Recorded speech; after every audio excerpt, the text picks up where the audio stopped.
Good morning, Warrior families and stakeholders. Mrs. Dial here, Principal at Imagine South Lake, coming to you today to present our Pathway Forward plan. And this plan will outline all the safety precautions that we'll have on our campus for our face-to-face learners in the fall of the 2021 school year. So I'm excited to share with you because I know this hopefully will answer a lot of questions and concerns that you have.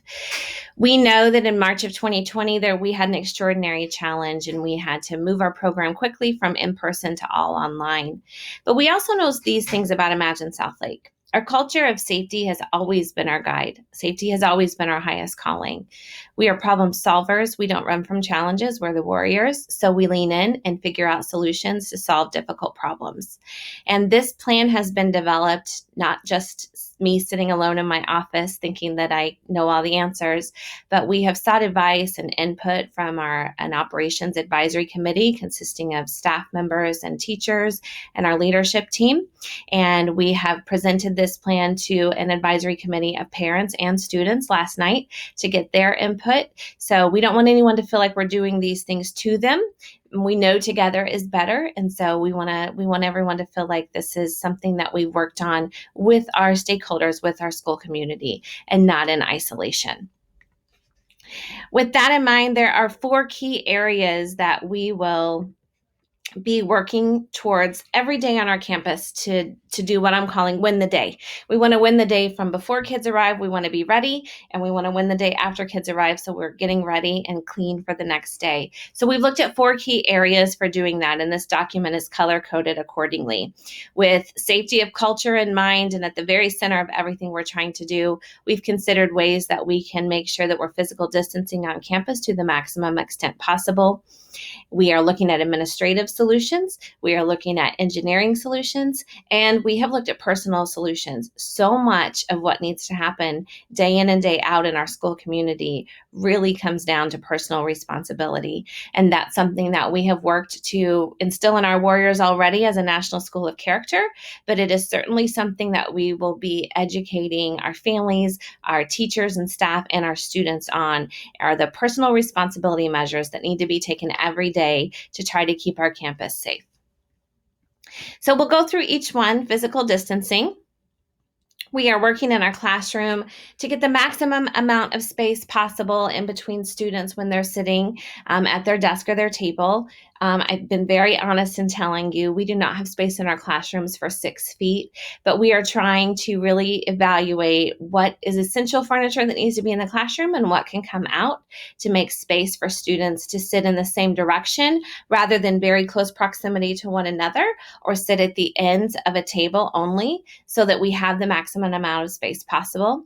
We are going to be requiring face coverings, neck gaiters, or face shields when we cannot social distance and when we'll be in possibly very close proximity. So that doesn't mean students are going to sit in their seat all day with their mat, with their face shield on or their face covering on. But it does mean that there will certainly be times during the day when we are telling students, put this on, and it will not be optional. We will ask them to wear it during transitions. Arrival and dismissal are very busy times on campus, and it will be very difficult to keep students from commingling when they're out in the hallways. But we know and believe if they're wearing those that it can help mitigate the spread of this virus. So we will be asking them to do that. And even sometimes if they're in a small group with their teacher and they're face-to-face, whenever we're working very collaboratively, we'll be asking them to put that on at that time and expecting that they can comply with that mandate. We're working to adjust capacity limits for areas on campus where students gather, including Imagine Hall and the restrooms, and we'll have social distancing reminders on the sidewalk and where they can stand and wait to enter. We've already talked about non-essential classroom furniture coming out to make space for spacing our desks and tables apart as much as possible.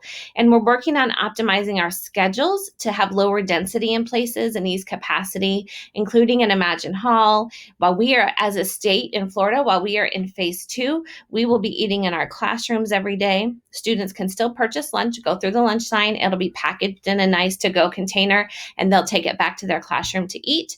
When we as a state are able to move into phase 3, then we'll be able to move to 50% capacity in Imagine Hall from what it normally was. And so as the external conditions change, we'll continue to change those markers and that capacity limit. We're working to stagger transitions for things like middle school. Whenever we can get a bunch of kids in the hallway, we're going to stagger those so that that doesn't happen. Recess times, your kids, we want you to go to recess every day. So don't you worry about that. Recess, PE, art, music, STEM, we're figuring out ways to make sure we're mitigating that spread as well. And so those transitions will happen. Middle school, you'll be having your PE as well. But we will stagger our recess time so there aren't as many kids out at once, and we'll be having multiple areas where students can go for recess. We will not require masks at recess or PE when we're outside in the fresh air. That's a great place to be. So, but we will have recess. We're a school. We're kids. We want our kids to be kids and have the most full experience that they can of a normal school day as possible. So we'll just be staggering those times and spreading it out. So they may not be on the playground every day, but they will have recess every day. And then we've ordered more picnic tables to allow for more space for people to eat outside with their kids or have an outside lesson. So we'll be maximizing our outdoor spaces as we can. In terms of administrative solutions, there are quite a few things that we worked on. Let me move myself out of the way. We've talked about optimizing class schedules and eating in the classrooms, of course, requiring the face coverings when we need it. I can tell you one place that will absolutely be required, and if you have a bus rider and you sign the bus contract, it is not negotiable. The kids have to have a face covering on when they get on the bus. We cannot social distance on the bus, so we will be doing those temperature checks prior to boarding, and then they will need to keep their face covering on the bus ride, and likely until they get straight into their classroom when they get to school. So that may be something that you want to be practicing with your kids, that length of time, so that they are used to it before the first day of school. If you're going to put your kid on the bus, and we're running the bus lottery and getting those parent contracts out to you. So that will be something we will need to agree on and take personal responsibility for. We've talked about per person capacities on campus. We are doing wellness checks and screenings for everyone coming on campus. Everyone will have their temperature taken daily, staff, faculty, and students as you're entering campus. So that may take us a little longer in the morning. Some things we don't know until we get kids here and get kids on the bus. So please have patience and give us grace as we work through those new things. But we have plans in place and thermometers to make that happen. We'll increase cleaning protocols to make sure that we're regularly sanitizing in accordance with the Department of Health and the CDC. So that would be high touch, highly frequently used places on campus are getting cleaned and disinfected multiple times a day. Teachers will have the supplies that they need in the classroom for multiple hand sanitizer uses during the day, scheduled bathroom breaks for hand washing, and then they'll have the supplies they need to disinfect with what we're going to give them throughout the day as needed, especially those high touch areas like our doorknobs and pencil sharpeners and things like that. So just know if it's on the supply list and you can't find Lysol wipes, it is okay. We will have plenty of those things. Anything else that you send in is just a gift to us. Clear communication. So we want to make sure we're communicating the symptoms of COVID all over the school. We want to teach people what those are so they can take personal responsibility for reporting to an adult, either here or at home, if they're showing any of those symptoms. We also want to teach them how to properly wash their hands and use sanitizer and how to social distance and just what proper hygiene looks like. So those will be things that we'll be talking about and having signs and posters of all over campus. Field trips are suspended until further notice. Not essential volunteering and visitation on campus is suspended until further notice. Those are things that we want, and we love the partnership with you, and we love our field trip experiences. You know that. But those are things that we will not be able to do as external conditions change. We'll revisit that as well. There will be some things that we usually do face-to-face that we'll do virtually instead.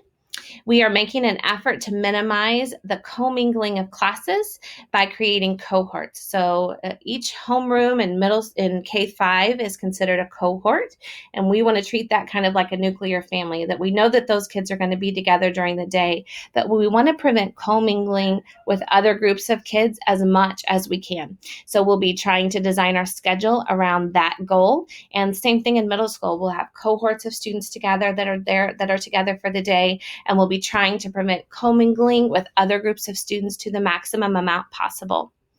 We will be monitoring the situation in accordance with the Florida Department of Health. And then we are working with the CDC or Johns Hopkins University to get access to a contact tracing course that some of us on campus will take, so that hopefully we can contact trace anybody who tests positive or any staff member who tests positive back to that specific cohort, and maybe even a little bit smaller within, so that if we have to do a self-isolation or a quarantine for a group of students or a classroom, hopefully we can keep that as tight and as small of a group as possible. I do expect that that's going to happen. And, we may have times where the school has to be closed for a deep clean or for a certain amount of time. Those will not be my decisions, thank goodness, because I don't know, they don't teach you that in principal school. So we'll work with the Florida Department of Health on what those recommendations should be, and they will help us make those decisions. And we'll be as transparent and honest with you about that as possible. But we know that there's a lot of things we can do to help prevent that, and we will be doing everything that we can every single day. Please know and trust that we will do everything we can every single day to try to keep that from happening. In terms of engineering solutions, we'll be designing pathways and stairways to reduce foot traffic on our campus, one way in and one way out, so there's not a bottleneck of people coming and going in close proximity to any area on campus. Hallway movement signals, so kids know which line to walk on if you're going this way and which line to walk on if you're going that way. Floor signals for social distancing. Controlled access and exit, temporarily restricting visitors. You can come to the front office if you need to pick something up or if you need to give us something, but it will just be in that very front vestibule. We're working on cashless transactions wherever possible. So for lunches, students will use their ID that we'll give them at the beginning of the year to scan to purchase lunch. They will not be touching the pen pad. So that'll be a big change and a big help for us. So we will provide those to them. And then water bottle refill stations are touchless. So they can refill their water bottle, and we will not be using water fountains. Bringing a refillable water bottle every day that's labeled with your name is one way that we can win the day, and one big piece of personal responsibility that every student can take. Speaking of personal responsibility, that is our next thing, personal solutions to help mitigate the risk. So I'll be providing my staff and faculty all the PPE that they need. We have an inventory of this is what each person needs, and we are working to make sure that we have that on campus. But for our students, that's one thing that they need to, and you as a family needs to take personal responsibility for, is making sure that they have the supplies that they need when they come to school every day. I know that there are several places that are selling a variety of masks, and you know what? Go for it. We are not going to mandate what the mask has to look like. It needs to be school appropriate. I think we all know that. But we want to make sure that that you can choose a little bit of variety is good, because if we all have the same mask, then that's confusing. There are places that are selling lanyards that are breakaway at the back that the mask hangs and then the kids can put it on. Really like that idea because it's personal. It's with you all day. So, and again, that mandate is subject to change as external conditions change. We can practice good hygiene, wash your hands, use sanitizer, which we'll be providing. We'll be giving our teachers everything that they need to keep their classrooms clean and safe.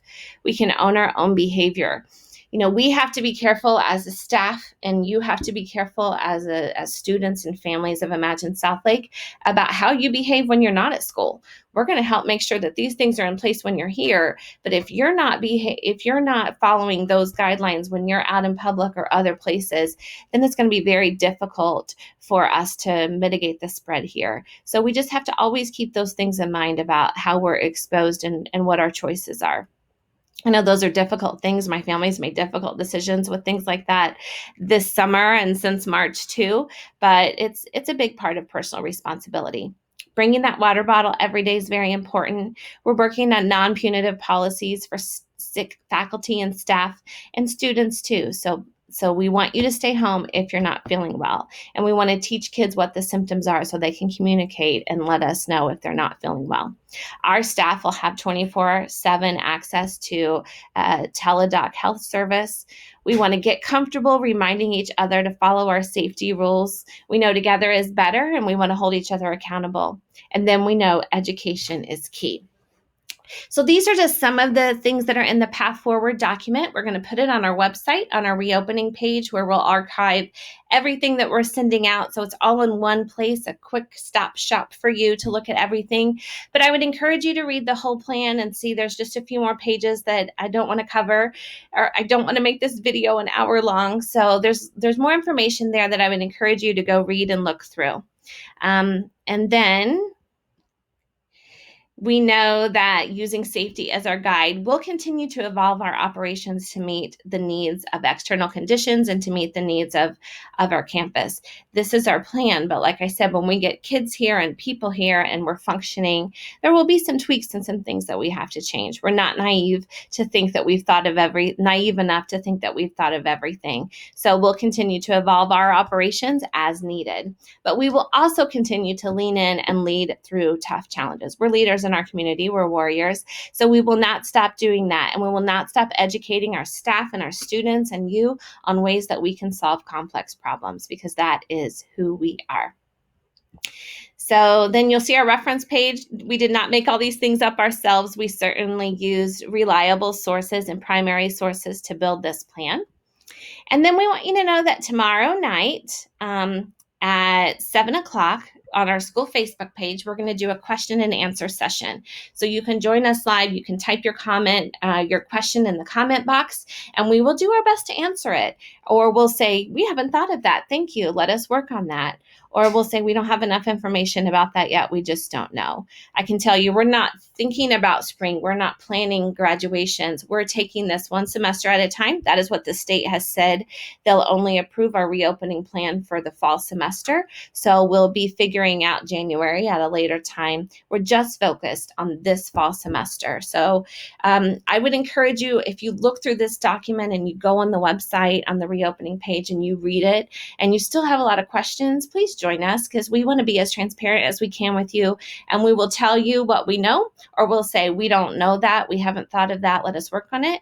Or we may say, we just don't have enough information to answer that at this time. But we'll certainly be as open and transparent as we can. So we can't wait to reopen. We're excited to have our kids back on campus. We will continue working to make sure that we're creating as safe of an environment as possible. I know a lot of you can't wait to send your kids back. I know some of you are nervous and anxious or even scared. And I know many of you have chosen to keep your kids at home for the first semester and engage with the school day through telelearning. And I respect every decision that you're making. I have a lot of people saying, what do you think I should do? What should I do? And, we believe parents know best. As a charter school, you make the choice to come here, and we'll respect your decision and we'll do everything that we can. I think there's no right or wrong decision here.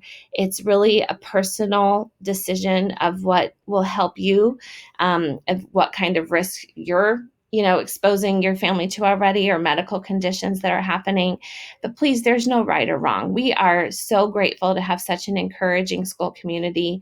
I know you encourage one another. You encourage me every day, and our staff and our faculty, and we're so thankful for that. It is such a gift to have that in place going through this very difficult time where we're trying to reimagine school, but not reimagine it so much that we lose our normal school day. So we're trying to find that balance of being safe and always erring on the side of safety, but making sure that we are still relationship driven and that our kids can be kids when they're at school. So we want to protect them as much as we can from all of the craziness of this world when they're here, and we want to be their safe haven. So we'll continue to work to do that.